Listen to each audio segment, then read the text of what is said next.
Assalamualaikum warahmatullahi wabarakatuh. Waalaikumsalam. Para pemirsa Ratih TV dan Radio In FM dimanapun berada dapat menjangkau siaran kami.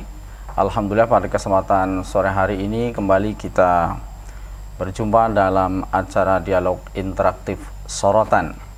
Hari ini edisi Sabtu 3 Desember 2022. Semoga para pemirsa dan para pendengar dimanapun berada senantiasa mendapatkan perlindungan, kesehatan, rahmat, dan kasih sayang dari Allah SWT Tuhan Yang Maha Kuasa.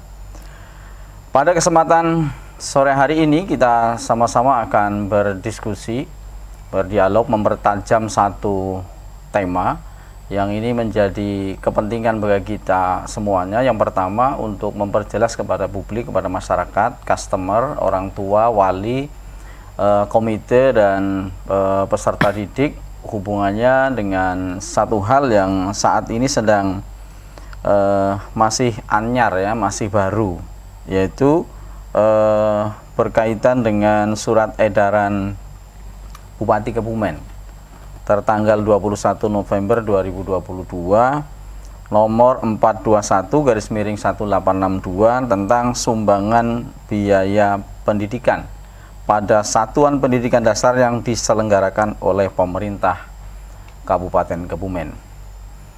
Ini penting karena edaran ini harus sampai kepada masyarakat, kepada para pemangku kepentingan, komite sekolah, satuan pendidikan, dan masyarakat pada umumnya, termasuk para pemerhati dunia pendidikan. Baik, pada kesempatan sore hari ini sudah hadir tidak asing lagi bagi kita semuanya. Yang pertama dari Dinas Pendidikan, Kepemudaan, Olahraga Kabupaten Kebumen, hadir Kepala Bidang SMP Bapak Haji Martiono, SPD MPD. Sugeng Rawuh. Assalamualaikum, selamat sore Pak Martiono. Waalaikumsalam warahmatullahi wabarakatuh, Mas Haryoko. Terima kasih, dan juga untuk semua pemirsa Ratih TV dimanapun berada. Baik, yang berikutnya dari SMP Negeri 2 Kebumen, Ibu Siti Makmuroh, Magister Pendidikan. DRA Pak. Oh iya, dokter Anda Siti Makmuroh. Alhamdulillah berkenan hadir menjadi salah satu narasumber kami. Sehat selalu Bu Makmuroh? Alhamdulillah sehat Pak Haryoko. Berikutnya dari semoga mewakili komite, mewakili orang tua, wali dan peserta didik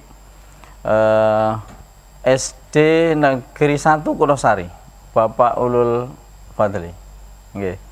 Assalamualaikum Pak Ulul, sehat nggih? Alhamdulillah. Para pemirsa dan pendengar Radio In FM dimanapun berada, silakan para pemirsa dapat berkomunikasi dengan kami melalui nomor WA yang sudah ada dalam layar televisi Anda di nomor 082133355547. Sekali lagi, tema kita tentang surat edaran Bupati Kebumen nomor 421/1862 tentang sumbangan biaya pendidikan pada satuan pendidikan dasar yang diselenggarakan oleh pemerintah Kabupaten Kebumen. Bersama saya Haryoko dari Dewan Pendidikan Kabupaten Kebumen. Kita akan mulai diskusi kita. Yang pertama tentang apa ini yang melatar belakangi atau tujuan munculnya surat edaran ini. Mungkin ada sesuatu yang menjadi dasar atau mungkin filosofi atau persoalan lain ya. Ada regulasi sebelumnya, misalnya di tahun 2012, kemudian ada Permendikbud nomor 75 tahun 2016. Monggo kepada Bapak Haji Martiono, sarjana pendidikan, Magister Pendidikan, disilakan. Terima kasih Pak Haryoko. Nah, pemirsa Ratih TV dimanapun berada, salam sehat semuanya saja. Alhamdulillahirrahmanirrahim, sore ini kita bisa bertemu kembali untuk berdiskusi, berdialog berkaitan dengan salah satu persoalan pendidikan di Kabupaten Kebumen, yaitu mengenai sumbangan pada pendidikan dasar yang diselenggarakan oleh pemerintah Kabupaten Kebumen. Ketika berbicara pendidikan dasar yang diselenggarakan oleh pemerintah Kabupaten Kebumen, berarti terbatas pada SD dan SMP negeri di Kabupaten Kebumen, yang memang jumlahnya kalau SD 724 sekolah dasar negeri, dan kalau SMP 59 SMP negeri. Ini artinya batasan untuk surat edaran ini. Kenapa sampai surat edaran ini lahir? Kita perlu mempersepsikan bersama-sama, persepsi yang sama, bahwa setiap warga negara memang dijamin mempunyai hak untuk mengikuti pendidikan, utamanya di pendidikan dasar, dan pemerintah memang wajib menyelenggarakannya dan mengalokasikan anggaran 20% minimal di Undang-Undang Dasar 45. Dan untuk ini alhamdulillah di Kabupaten Kebumen sudah melampaui angka 20% dari APBD Kabupaten Kebumen dalam penyelenggaraan pendidikan. Akan tetapi kita tidak bisa melihat seutuhnya dari situ, memahami keutuhan persoalan lalu kita turunkan pada regulasi di bawahnya. Ada undang-undang tentang sistem pendidikan nasional, ada peraturan pemerintah tentang pendanaan pendidikan, ada peraturan menteri dan seterusnya, yang di sana memang banyak disebutkan bahwa pendidikan menjadi tanggung jawab bersama masyarakat, pemerintah maupun pemerintah daerah. Termasuk di sini adalah masalah pembiayaan pendidikan. Nah, agar tidak simpang siur bahwa di sekolah dasar ataupun di SMP negeri itu sebagai pendidikan dasar apakah gratis ataukah ada pungutan atau berbayar atau tidak, ini kan masih menimbulkan persoalan. Harapannya sih memang mungkin gratis atau tidak membayar atau tidak melakukan proses pembayaran lah dalam proses transaksi dalam jasa pendidikan di SD dan SMP negeri. Akan tetapi bahwa ketercukupan akan dana pendidikan itu peraturan yang ada memungkinkan untuk mengembangkan satu pola kerjasama kolaborasi yang baik. Nah, dengan filosofis inilah maka lahir surat edaran Bupati nomor tadi yang sudah disebutkan oleh Pak Haryoko 421. Ini mengatur biar tidak ada silih pendapat bahwa untuk mendukung pembiayaan pendidikan di Kabupaten Kebumen khususnya di SD negeri dan SMP negeri, maka dibolehkan satuan pendidikan itu memperoleh tambahan biaya pendidikan selain dana yang memang dikelola atau yang disalurkan menjadi tanggung jawab pemerintah, dalam hal ini adalah BOS.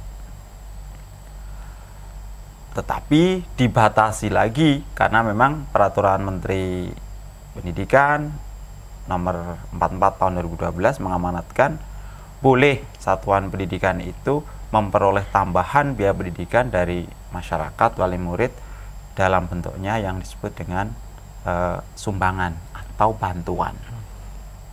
Dan di sana disebutkan dilarang atau tidak diperbolehkan tentang pungutan. Nah, oleh karena itu SE ini mengatur bagaimana mekanisme di Kabupaten Kebumen di SD negeri dan SMP negeri bagaimana memperoleh sumbangan.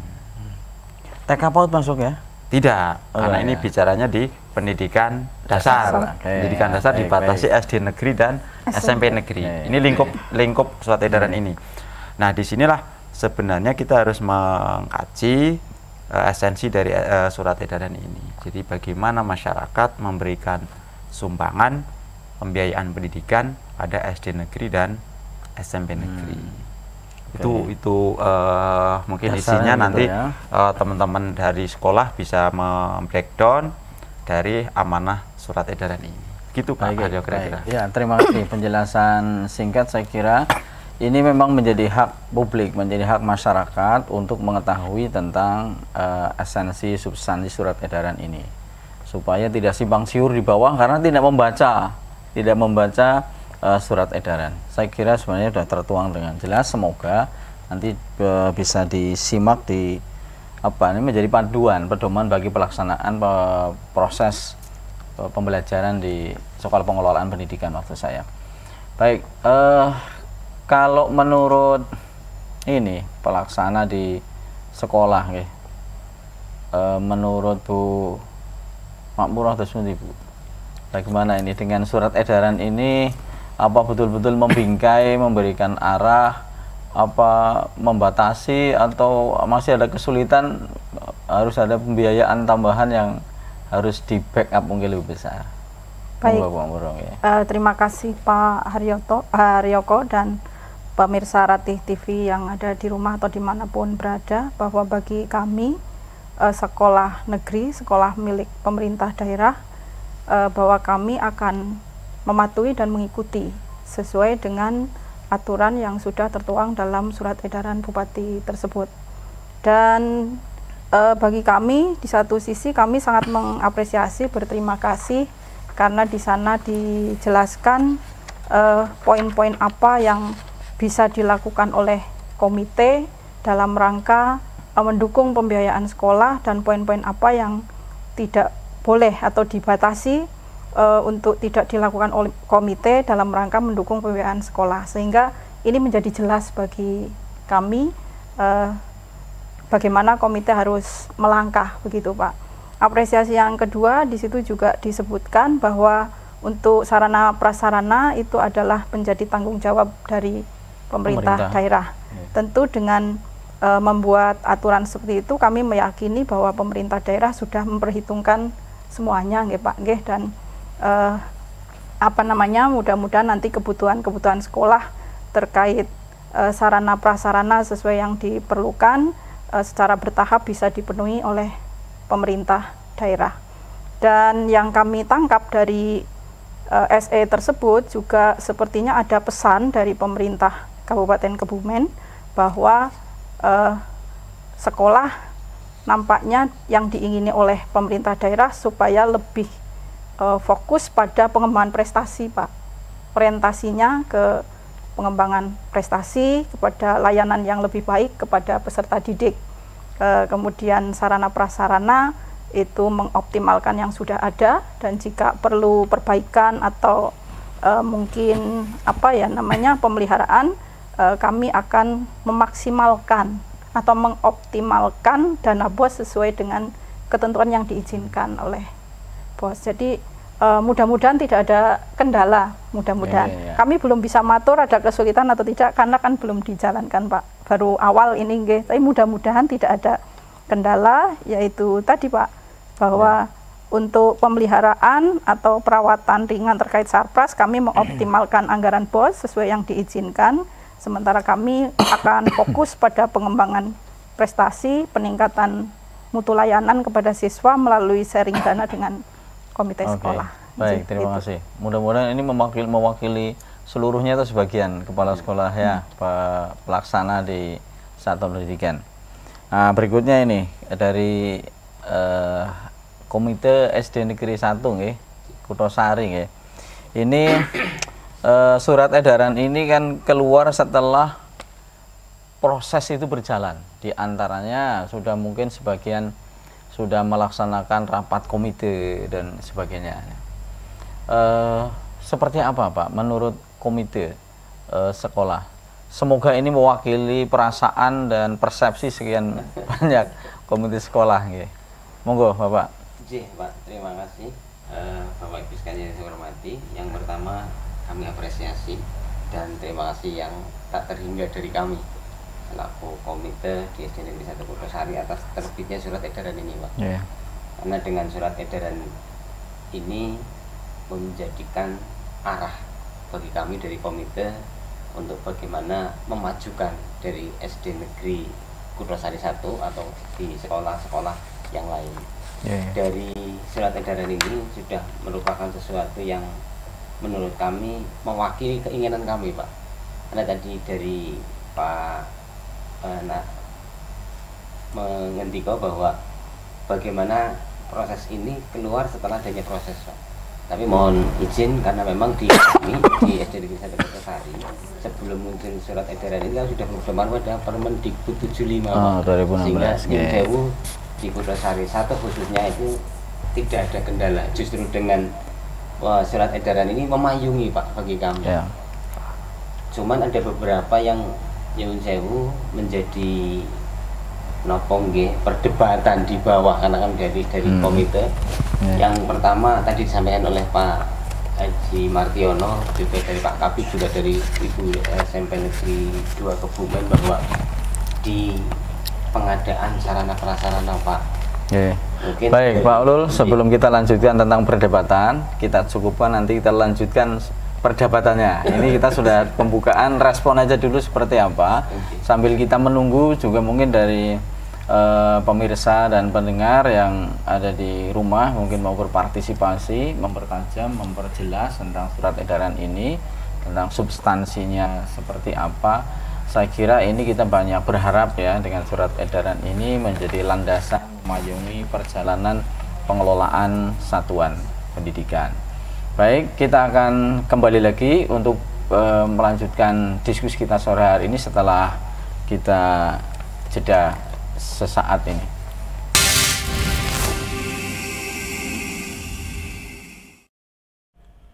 Mengulas kisah tentang banyak orang berkedok janji melakukan yang terbaik untuk negeri, namun tanpa disadari banyak yang disia-siakan. Ini lebih ke ranah kehidupan, menyejukkan diri, menyejukkan pikiran. Air mengalir pun jadi permasalahan, dan ini bukan permainan. Mereka pura-pura amnesia, beranjak ke sana kemari demi eksistensi diri. Tanpa sadar, hal ini banyak menguras energi. Bukankah nenek moyang pernah berkata, semua yang di bumi akan pergi. Lalu, dari mana perlu dibenahi? Menunggu diajak, dibujuk, atau menunggu kemauan?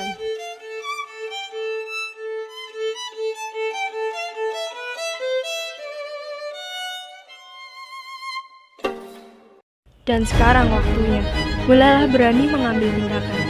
Namun, jangan harap hanya untuk disebut pahlawan. Semua perubahan berawal dari diri sendiri.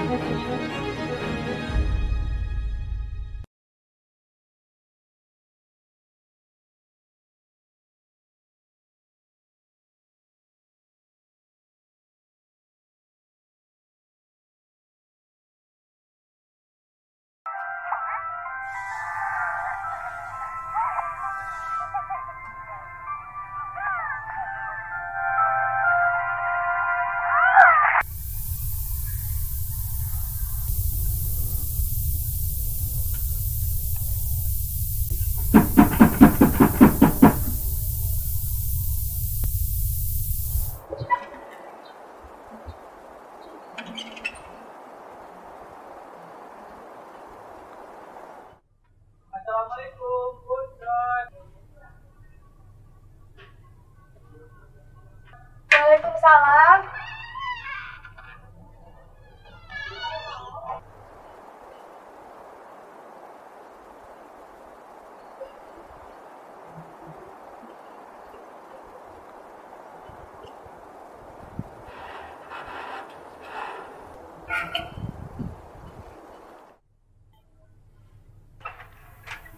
Punten Ibu sedayana, janten itu aya bantuan di pemerintah. Pemerintah teh ngayakeun program migrasi TV analog karena TV digital.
yang mau bersihnya?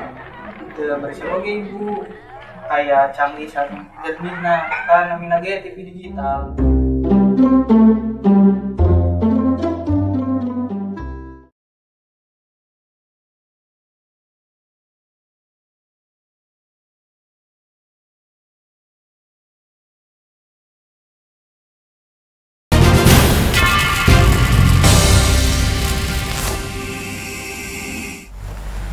Para pemirsa Ratik TV dan para pendengar In FM dimanapun berada, kembali kita kepada tema kita sore hari ini, berdiskusi secara interaktif. Dipersilakan kepada para pemirsa, para pendengar yang sedang mengikuti siaran ini untuk menyampaikan saran, ide atau kritik atau sharing mungkin berkaitan dengan surat edaran ini, spesial berbicara tentang sumbangan pendidikan di satuan pendidikan yang dikelola oleh pemerintah Kabupaten Kebumen. Baik, sambil mungkin menunggu para pemirsa dan pendengar yang mengikuti siaran ini untuk menyampaikan ide atau gagasannya, kita lanjutkan diskusi kita sore hari ini tentang kendala tadi ya, sampai ada kendala, ada perdebatan ya, tadi saya potong karena kita sekarang sudah fokus memperdalam tentang surat edaran ini, mungkin poin demi poin ya. Ya, saya persilakan dilanjutkan untuk komite sekolah ya. Semoga ini mewakili teman-teman perasaan dan respon ya segenap komite sekolah di Kabupaten Kebumen ya, sekolah negeri ya, baik SD maupun SMP ya, karena Bapak mewakili 724 tadi sekolah dasar negeri se-Kabupaten Kebumen. Silakan Bapak dilanjutkan. Pak, terima kasih. Yang kami maksud dengan perdebatan itu di perdebatan secara definisi, Pak. Jadi kalau di sana di surat edaran ini di poin 6 di sana disampaikan bahwa pengelolaan dana pendidikan yang bersumber dari penggalangan sumber daya masyarakat oleh komite itu dengan memperhatikan prinsip umum, yaitu prinsip keadilan. Ini yang cukup sulit Pak kami mendefinisikan. Karena kemarin kami sedikit setelah ada sosialisasi dari dinas, kami langsung merapat ke sekolah. Itu tadi definisinya berkaitan dengan keadilan Pak. Sementara kalau di poin 7 di nomor 2 itu disatakan bahwa tidak berasal dari peserta didik atau orang tua yang tidak mampu secara ekonomis. Sementara kalau kemarin ada beberapa wali kami, wali siswa yang ada di sekolah kami itu secara ekonomis itu pas-pasan Pak, tapi tidak mendapatkan KIP. Sehingga nyuwun sewu Pak, kalau yang miskin sudah mendapatkan KIP, ada PKH. Sementara saya orang yang tidak miskin, tidak mampu, tapi tidak mendapatkan itu gitu loh. Sehingga dari kami mohon izin Bapak Ibu sekalian dan mohon arahannya nanti dari Kepala Dinas, definisi tentang keadilan dan nyuwun sewu itu yang di nomor 2, tidak berasal dari peserta didik atau orang tua yang tidak mampu secara ekonomis. Berarti itu kriteria untuk keadilan yang tidak mampu secara ekonomis ini definisinya apa? Nah, baik. Jadi apakah kalau kami mendefinisikan bahwa orang yang tidak mampu adalah orang yang menerima jaminan sosial ngaten Pak, entah itu dari PKH, entah dari Kartu Indonesia Sehat ataupun dari Kartu Indonesia Pintar dan kartu-kartu yang lain, itu menurut kami adalah orang yang tidak mampu. Sehingga apabila ada wali kami yang tidak mendapatkan itu secara ekonomis, ya kami anggap mampu karena biasanya itu dengan standar kriteria apa bisa mendapatkan kartu-kartu tersebut Pak. Dari kami seperti itu Pak. Ini dulu ya kita coba perdalam karena memang di sini tidak menyebutkan tentang pemegang KIP ya Pak.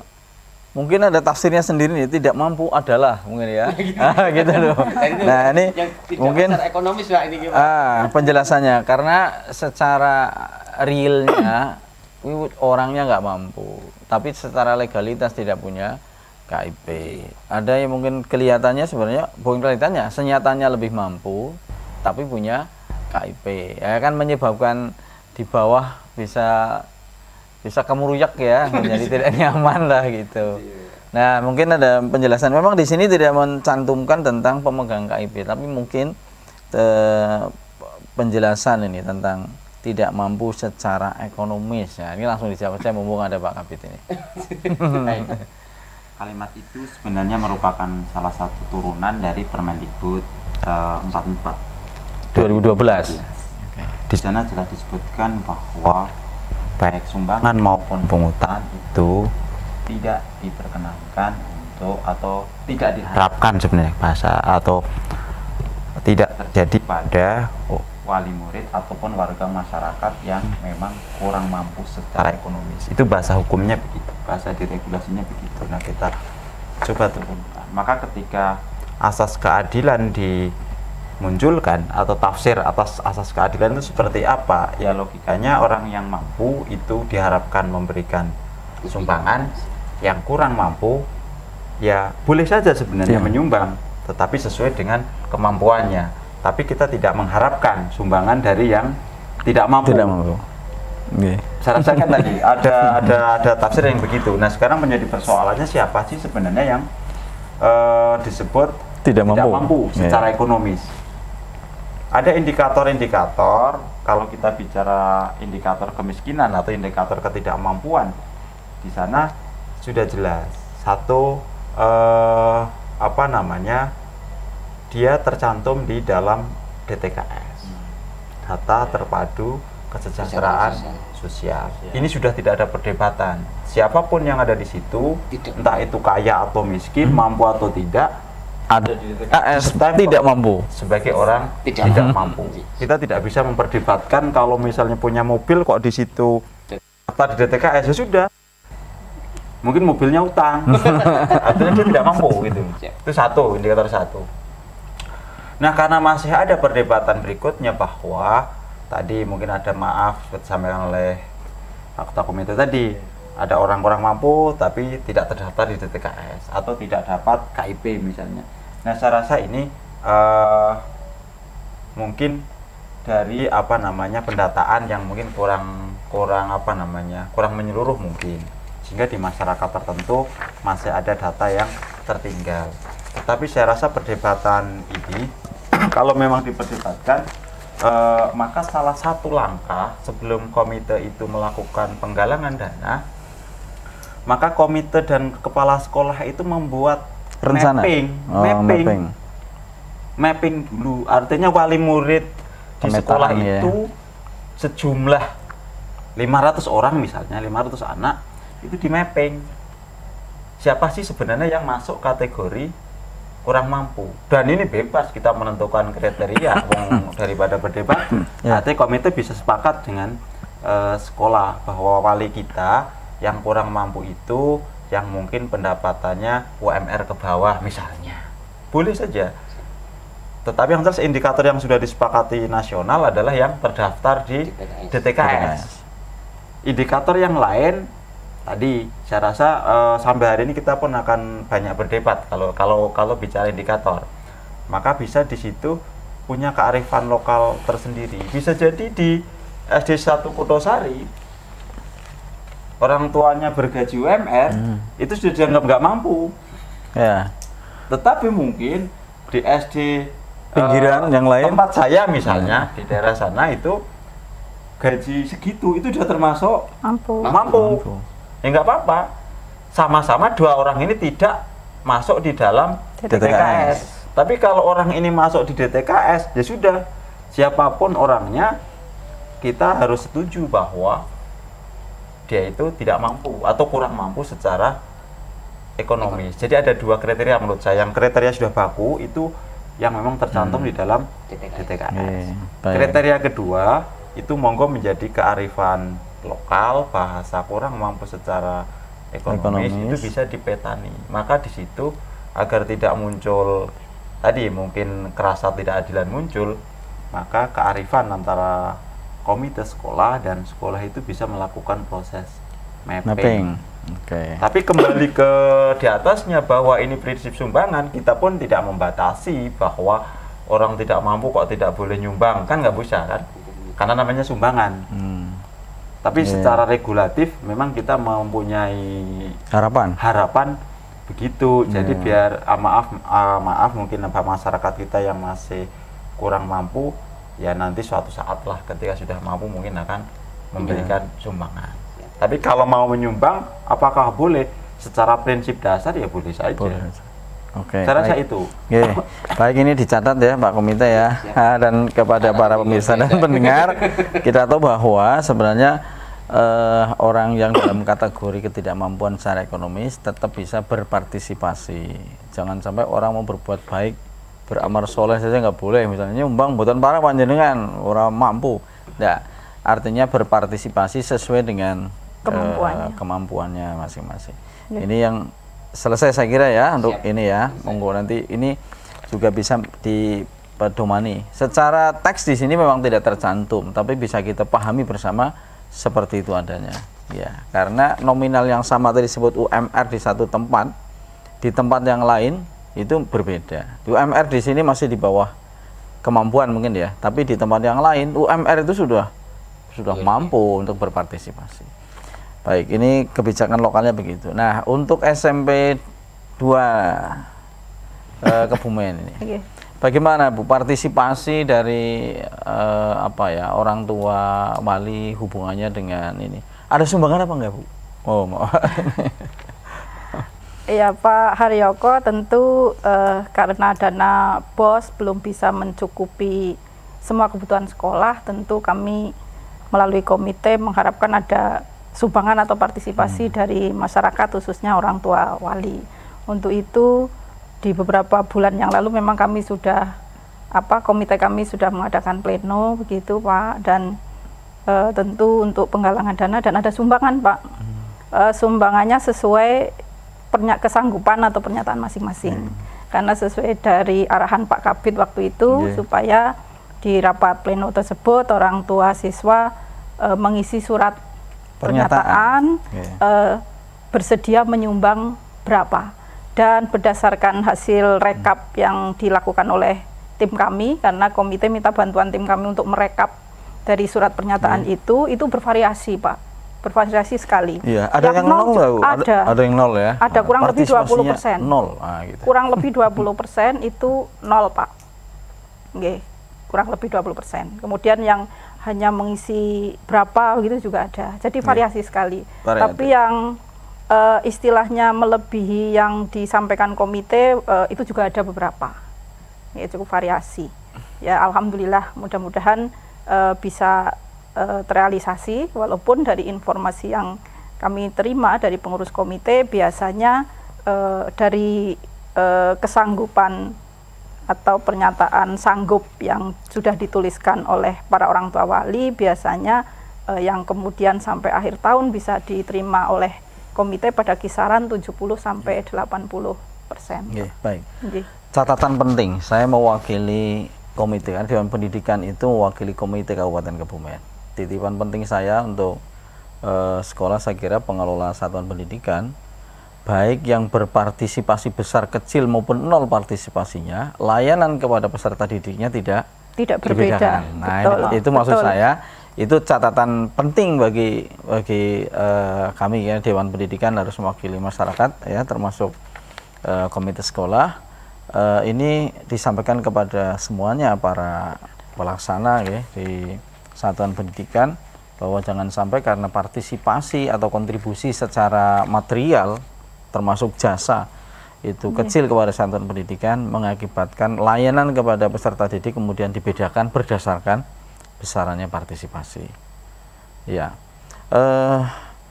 berikutnya nanti kita sama-sama akan diskusikan tentang untuk apa saja sih sumbangan yang boleh. Nah, tapi nanti di sesi yang berikutnya setelah kita jeda komersial berikut ini.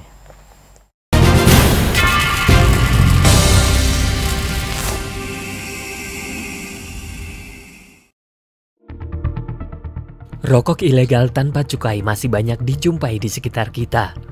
Sisi lain, ini merupakan potensi daerah meningkatkan penghasilan warga. Nama saya Fitri Yasriati. Saya selaku pemilik dari usaha cerutu di Kebumen, namanya PR Prabu Jaya Utama. Awal-awal berapa kita kirim itu paling 100 batang itu, karena itu pun karena ada yang memaksa kita untuk kirim. Sebenarnya kita takut itu, kita kirim, tanpa ada cukai, tanpa ada merek kayak gitu, kita kirimkan. Cerutu itu kan terkenalnya kan mewah gitu kan. Nah, kita kalau misalkan nggak bikin cukai, ini pertama malu juga, wah malu ini sudah cerutu enak kayak gini, diedarkan kemana-mana kok nggak dibikinin cukai. Dalam rangka pembinaan industri dan menekan peredaran rokok ilegal, kami, Direktorat Jenderal Bea dan Cukai, mengajak para pengusaha rokok untuk melegalkan usahanya dengan cara mendaftarkan usahanya untuk mendapatkan nomor pokok pengusaha barang kena cukai. Persyaratannya hanya melengkapi KTP, NPWP, dan NIB, serta pengajuan lokasi usaha kepada kantor pelayanan bea dan cukai terdekat.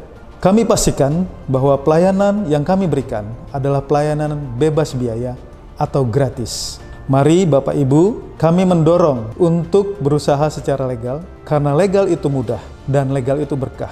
Hubungi kami di Kantor Pengawasan dan Pelayanan Bea dan Cukai Cilacap di 0811 28 22281 untuk informasi atau pelayanan lebih lanjut. Tanggung jawab bersama kesadaran tidak memproduksi dan tidak mengedarkan rokok tanpa cukai. Jadi untuk yang pengusaha-pengusaha rokok atau cerutu yang butuh cukai, ternyata pembuatan cukai itu mudah banget dan memang dalam waktunya nggak lama gitu. Pengajuan izin cukai prosesnya mudah, didampingi petugas sampai tuntas. Usaha tenang, rezeki semakin lancar.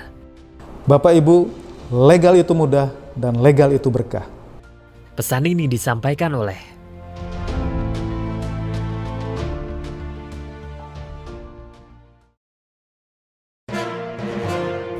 Saya pamit Ayahanda, mohon doa restu agar saya bisa memboyong Putri Gayatri.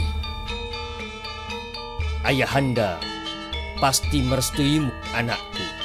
Ayahanda akan pantau dari sini. Dalam keadaan mendesak, Ayahanda akan kirim kekuatan virtual untuk kau harus menang. Sendiko Ayahanda. Siapapun nantinya yang memenangkan sayembara ini, dia berhak atas putriku. Cantiknya Putri Gayatri. Sayembara dimulai. Apabila pangeran nampak mulai terdesak, kau harus membantunya secara virtual. Itu sudah menjadi kepiawaian hamba, Baginda. Hei, iya, iya, aduh. Nah, benar toh? Dia terlalu meremehkan lawannya. Ini tanggung jawabmu. Ayo, cepat bantu dia. Cepat bantu.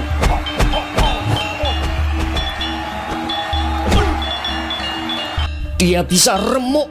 Bantu anakku, percepat. Ayo, cepat berusaha. Anakku harus menang.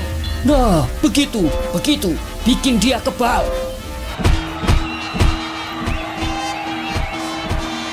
Loh. Kok burung begini? Ada apa ini? Aduh, peralatanmu jangan-jangan kurang update. Ayo segera lakukan sesuatu. Perbaiki alatnya. Ayo, dipercepat, cepat. Masih juga tidak benar. Ayo lakukan sesuatu. Ini bisa membahayakan pangeran. Ayahanda, maafkan saya. Tidak bisa membawa menantu untukmu. Anakku, maafkan ayahmu, anakku. Ayahanda tidak bisa membantumu. Tak ada yang perlu disesalkan lagi, Ayahanda. Zaman sudah terlalu canggih. Kenapa Ayahanda masih menggunakan kekuatan analog? Beralihlah ke yang digital, Ayahanda. Kita tonton siaran tundanya, Baginda.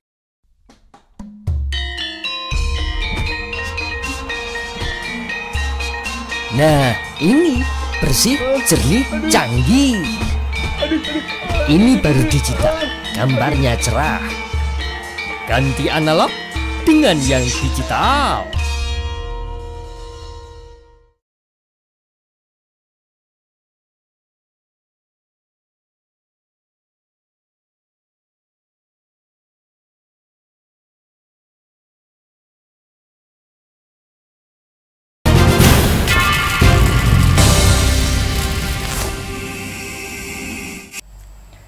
Para pemirsa Ratih TV dan pendengar In FM dimanapun saudara dapat menjangkau siaran kami, kita lanjutkan diskusi kita sore hari ini di Dialog Interaktif Sorotan tentang surat edaran Bupati Kabupaten Kebumen tentang sumbangan biaya pendidikan pada satuan pendidikan yang diselenggarakan oleh pemerintah Kabupaten Kebumen.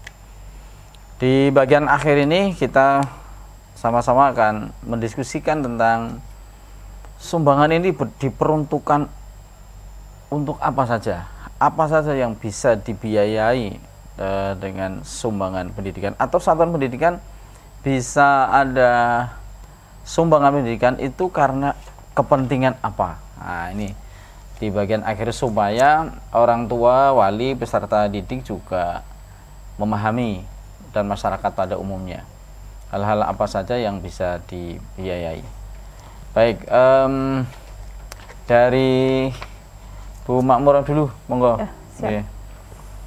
Baik Pak Haryoko, jadi sepemahaman kami sesuai yang tertera di dalam surat edaran Bupati tersebut bahwa biaya sekolah yang bisa didanai dari sumber dana sumbangan komite sekolah adalah untuk honor GTT-PTT, karena realnya di lapangan sekolah masih memerlukan GTT-PTT karena hampir setiap tahun itu cukup banyak guru yang purna tugas. Sementara untuk pengadaan guru dari pemerintah itu kan tidak setiap saat dan jumlahnya juga saya pikir belum bisa memenuhi sesuai dengan kebutuhan yang ada di sekolah. Kemudian yang kedua yang boleh dimintakan dari sumbangan komite adalah untuk membiayai peningkatan prestasi sekolah atau peningkatan mutu sekolah, seperti misalnya melalui ekstrakurikuler, kegiatan kompetisi atau perlombaan, dan lain sebagainya. Kemudian yang ketiga yang diperbolehkan adalah untuk operasional komite sekolah. Pemahaman kami itu Pak Haryoko. Ada tambahan lagi sebenarnya, ini baru. Iya. Boleh untuk boarding school. Wah, oh iya betul. Boarding school itu sepertinya dalam rangka peningkatan prestasi atau peningkatan mutu. Peningkatan karakter, peningkatan mutu itu termasuk di dalamnya boarding school yang belum teranggarkan, seperti itu Pak Haryoko. Yang tidak boleh itu memang di sana secara eksplisit cukup jelas yang tidak diizinkan adalah untuk sarana prasarana, karena itu akan menjadi tanggung jawab dari pemerintah Kabupaten Kebumen, seperti itu Pak. Jadi kalau misalnya SMP 2 Kebumen mau bersolek lagi, lebih cantik, lebih bagus, tidak boleh menggunakan dana komite. Begitu ya. Makanya tadi kami matur sepanjang diizinkan oleh BOS dan dananya memungkinkan, kami akan mengoptimalkan dari BOS. Kemudian kalau yang dari BOS tidak diizinkan karena peraturan atau misalnya uangnya tidak mencukupi dan itu mendesak, tentu kami akan mengajukan kepada pemerintah Kabupaten Kebumen melalui Dinas Pendidikan, Kebudayaan dan Olahraga. Seperti itu. Ini kan menyangkut persepsi tentang pemahaman ini dulu. Jadi bukan pada yang pembuat regulasi yang saya tanya dulu ya, yang boleh menurut komite apa saja. Oke Pak, terima kasih. Kalau kami sudah surat edaran ini sudah jelas semuanya. Oke, baik. Jadi kami berterima kasih Pak Kabid di sini di poin kedua, pembiayaan program kegiatan terkait peningkatan mutu sekolah, yaitu kegiatan perlombaan secara reguler. Ini merupakan pijakan yang sangat kuat bagi kami Pak. Karena di kami dengan mohon maaf beberapa prediksi yang harus kita sandang nih, bahkan 2 hari yang lalu kami baru mendapatkan predikat sebagai sekolah adiwiyata nasional. Alhamdulillah, selamat ya. Terima kasih Bapak. Sehingga secara otomatis untuk meraih itu mungkin agak sulit Pak, tapi untuk mempertahankan itu lebih sulit. Ya dana juga ya. Tapi alhamdulillah di sini di penggunaan dana di poin yang kedua, pembiayaan program atau peningkatan mutu sekolah, yaitu kegiatan perlombaan dasar reguler, itu merupakan sesuatu yang sudah bisa mewadai dari kami, sehingga nanti ke depan untuk pemeliharaan ataupun untuk mempertahankan predikat-predikat yang sudah kami raih mungkin akan bisa terpayungi dengan hal demikian. Ya. Baik, nah para pemirsa Rati TV dan para pendengar radio ini FM dimanapun saudara berada, lebih jelasnya nanti dapat mencari informasi atau mungkin mengunduh ya tentang surat edaran Bupati nomor 421 garis miring 1862. Nanti di poin 7 huruf G di angka 123 itu berkaitan dengan penggunaan dana sumbangan. Otomatis ini bervariasi antar satuan pendidikan satu dengan yang lainnya. Baik, di bagian akhir semoga para pemirsa dan pendengar dimanapun berada dapat lebih memahami tentang surat edaran ini. Bagian akhir sebelum kita berpisah ada closing statement mungkin yang disampaikan oleh para narasumber kita sore hari ini berkaitan dengan tema kita tentang sumbangan biaya pendidikan. Pertama dari Pak KB dulu, monggo. Terima kasih Pak Haryoko dan terima kasih kepada segenap narasumber yang sudah mencoba memahami bersama-sama surat edaran ini. Dari kami Dinas Pendidikan, Kemudaan dan Olahraga Kabupaten Kebumen, saya rasa menekankan beberapa hal lah. Yang pertama, kita pahami bersama bahwa ini adalah persoalan sumbangan. Di sana sumbangan adalah persoalan sukarela, tidak ada kata wajib, tidak boleh dikaitkan dengan layanan pendidikan. Artinya berapapun sumbangan yang ada atau tidak adanya sumbangan sama sekali itu tidak boleh mempengaruhi proses layanan pendidikan. Itu yang pertama, karena memang prinsip di aturan begitu. Lalu yang kedua, kami paham bahwa ini tentu akan mengubah cara berpikir kita. Cara berpikir yang pertama, yang biasanya mungkin muncul uang gedung, muncul uang bangunan. Nah, sementara gedung, bangunan, sarana itu sudah tidak diperkenankan untuk diadakan dengan dana sumbangan ini. Artinya ini di memori atau pemahaman kita, kita pahami bahwa sudah saatnya itu satuan pendidikan atau komite sekolah bersama-sama masyarakat untuk membangun pendidikan kita tidak semata-mata pada sarana dan prasarana, bukan bangunan, bukan gedung semata. Dan ini memang sudah menjadi tanggung jawab pemerintah Kabupaten Kebumen dan moga saja ke depan kita bisa lebih baik dalam pengelolaan pendanaan ini. Yang kedua, salah satu cara berpikir yang menurut saya luar biasa. Dan yang ketiga, ya silahkan dioptimalkan kerjasama yang baik antara sekolah, komite, masyarakat, bahkan bukan hanya sekedar wali murid, tapi masyarakat di lingkungan sekolah, ada dunia industri, dunia usaha, ada alumni, ada apa, itu silahkan dikembangkan, dijaga komunikasi yang baik, karena salah satu persoalan mungkin terjadi karena kadang pemahaman akan komunikasi yang kurang memadai atau kurang baik. Misalnya saja karpe Pak Komite sudah betul-betul sukarela, tapi beberapa wali murid atau masyarakat menganggap itu pungutan, menganggap itu sumbangan, atau merasa nggak enak kalau tidak nyumbang. Nah, ini yang harus kita netralisir. Artinya semua punya kesadaran bahwa apa yang dilakukan oleh SD negeri dan SMP negeri adalah sumbangan dengan basis kesukarelaan atau dengan prinsip kesukarelaan, dan tadi salah satunya keadilan yang kita dapatkan. Saya rasa itu Pak, semoga dengan suratan edaran ini bisa menetralisir, melokalisir, dan sekaligus menyatukan persepsi kita bersama memajukan pendidikan di Kabupaten Kebumen yang lebih baik. Baik, terima kasih Bang Alvin. Monggo Bu Makmurah. Ya, baik, terima kasih Pak Haryoko. Yang pertama, sebagai sekolah milik pemerintah daerah tentu kami akan patuh kepada surat edaran yang sudah diterbitkan oleh Bupati Kebumen. Yang kedua, ini menjadi harapan kami bersama, mudah-mudahan nanti pemerintah Kabupaten Kebumen melalui Dinas Pendidikan, Kemudaan dan Olahraga cukup responsif ketika kami dari sekolah menyampaikan atau melaporkan adanya mungkin kerusakan sarana prasarana begitu Pak, sehingga itu menjadi cukup melegakan bagi kami kalau segera direspon secara positif ketika kami ada kesulitan di titik itu misalnya. Kemudian sebenarnya kami berharapnya tidak hanya sampai sarpras yang ditanggung oleh pemerintah Kabupaten Kebumen, tapi juga di guru Pak, untuk pemenuhan gurunya. Supaya kami nanti bisa lebih fokus kepada prestasi sekolah dan peningkatan layanan kepada peserta didik gitu Pak. Terima kasih.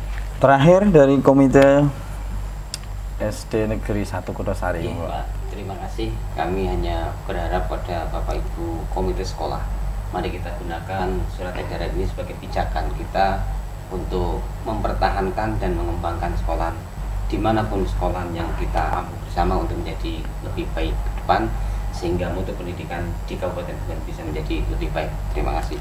Baik. Terima kasih para pendengar Radio In FM dan para pemirsa Ratih TV dimanapun saudara dapat menjangkau siaran ini. Kami ucapkan terima kasih atas partisipasinya dan terima kasih kepada para narasumber yang sudah berkenan hadir secara langsung di studio Ratih TV ini, ya, stasiun televisi yang kita cintai bersama-sama. Dan jangan lupa tetap kita sayangi keluarga, orang-orang tercinta di sekitar kita, dan bersama-sama kita memajukan pendidikan, berkontribusi tiada henti dan memajukan negeri ini. Saya Haryoko, Dewan Pendidikan Kabupaten Kebumen. Sampai jumpa di dialog interaktif sorotan yang akan datang. Sekian, assalamualaikum warahmatullahi wabarakatuh. Waalaikumsalam warahmatullahi wabarakatuh.